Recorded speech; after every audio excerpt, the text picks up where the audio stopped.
Malaking pintuan ng higante nakita ng isang TikToker sa Oregon. Welcome back sa Arvin Polo TV channel.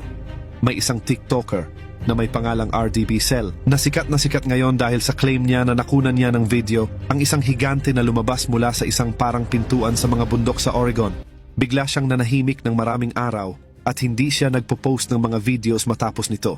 Dahil sinasabi niya na may mga puting sasakyan ang sumusunod sa kanya sa bahay o kapag pupunta siya sa bundok na yon para mag-explore.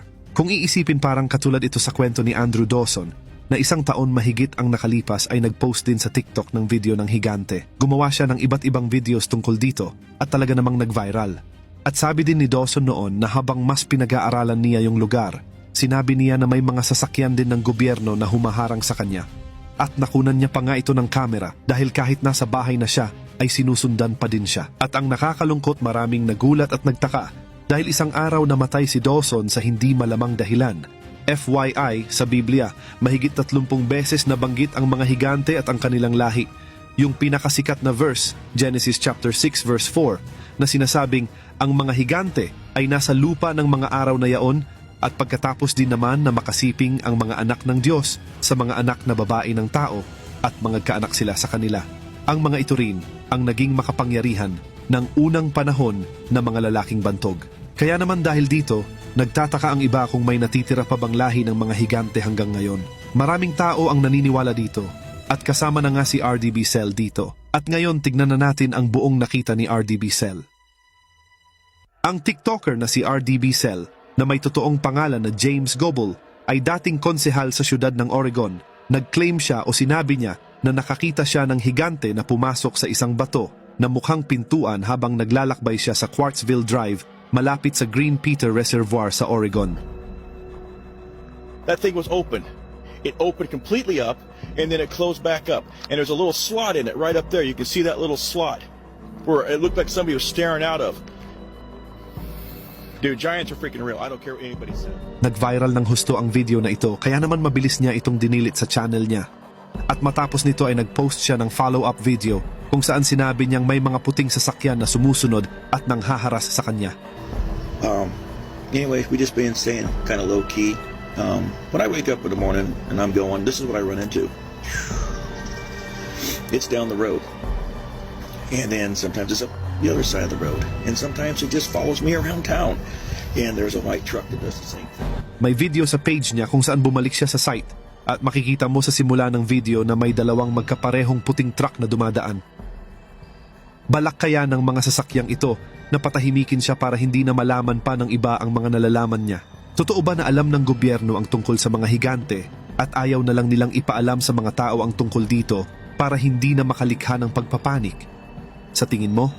So ngayon tignan naman natin kung ano ba talaga ang itsura ng pintuan kapag malapit. Nilapitan niya ito ng malapitan at tinutukan niya ito ng video camera. May ibang tao ang pumupunta dito para mag-explore pero wala naman silang nakikitang kakaiba sa lugar. At ngayon, heto naman ang magandang drone footage na kinukunan ng pintuan ng higante.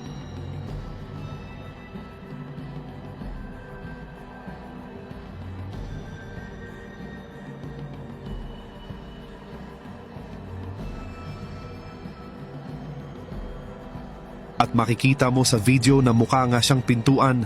At FYI din po, ganito ang pintuan na ginagamit ng mga sinaunang tao para sa spiritual nilang gawain. At heto pa ang nakakagulat sa kwentong ito. Nag-post ulit siya ng video na kasama na ang asawa niya, bumalik sila sa lugar para mag-explore, at may punto na tumakbo sila pababa ng bundok dahil sa natakot sila sa isang bagay. Okay, well, we're here. There's no way I'm getting down there without a rope or anything. This is just steep beyond steep. Cross through there, and it is narrow, and it's slick. This was slick. I just don't know what that was. That same thing. But I swear to God, there was something standing right there. Just keep going. I don't know what we just get going. Di malaman kung gumagawa lang ba sila ng kwento para mas maging interesado ang mga tao. O pwede rin naman na totoo talaga ang mga sinasabi nila. Kaya naman hindi tuloy maiwasang mag-isip ng mga nakakapanood na baka isa itong doorway o lagusan na konektado sa isang spiritual na dimensyon. Anybody that knows us knows my wife is very black and white, and if you listen carefully, you can hear what she says, and you can see her crying. So On our way back down, something happened, and we ended up running. Anybody that knows me knows that my old butt don't run. Anyways, will I go back? No. Will I take somebody else up there? Nope. I can tell everybody where it's at. If you DM me, I don't. That's about it. Mukha talaga siyang Aramumuru sa Peru. Ang Aramumuru sa Peru ay isang misteryosong lugar din na matatagpuan malapit sa Lake Titicaca, isa sa pinakamalalaking lawa sa South America. Kilala din ito bilang Gate of the Gods o Puerta de Hayumarca. Isa itong malaking bato na may hugis parihabang ukit sa gitna. Ang ukit ay mukhang isang pintuan o portal na nakaukit sa solidong bato.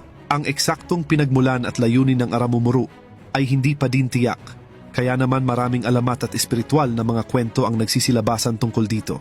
Ayon sa ilang lokal na alamat, ito ay isang portal patungo sa ibang dimensyon o isang stargate na ginagamit ng mga sinaunang tao para sa espiritual na paglalakbay o komunikasyon sa mga Diyos o ibang nilalang. Ngayon mabalik tayo sa mga higante. Sa tingin ko, maaring posible ito. Dahil alam naman natin na sa buong mundo ay taon-taon may mga tao ang nakakakita ng malalaking nilalang na naglalakad sa kagubatan. May mga nakaka-encounter pa nga sa kanila at may mga nakakakuha pa nga ng video. Kamakailan lang din, may video na lumabas mula sa Salt Lake City, Utah na parang may malaking nilalang sa gilid ng bundok. Mukha talaga itong malaking tao na nakatayo sa gilid na tuktok ng bundok. At mula ang video na ito sa isang Instagram page ni Token Ginger 2.0 at mukhang totoo talaga ito para sa karamihan. At katulad din ni Andrew Dawson at RDB Cell, yung page na pinag-uploadan nila ng video ay binura din nila ng hindi katagalan pagkatapos nilang maipost. Tila may nagsasabi sa kanila na burahin ang video at manahimik na lang kung ayaw nilang mapahamak. I know what I think it is, but it's 60 to 80 feet tall, 60, 80 feet across at a wedge shape. At maari itong iugnay sa isa pang talata sa Biblia na mababasa sa Numbers chapter 13 verse 33 at sinasabing, "Nakita namin doon ang mga higante. Sila ay mula sa lahi ni Anak. Mga tipaklong lamang kami kung ihahambing sa kanila."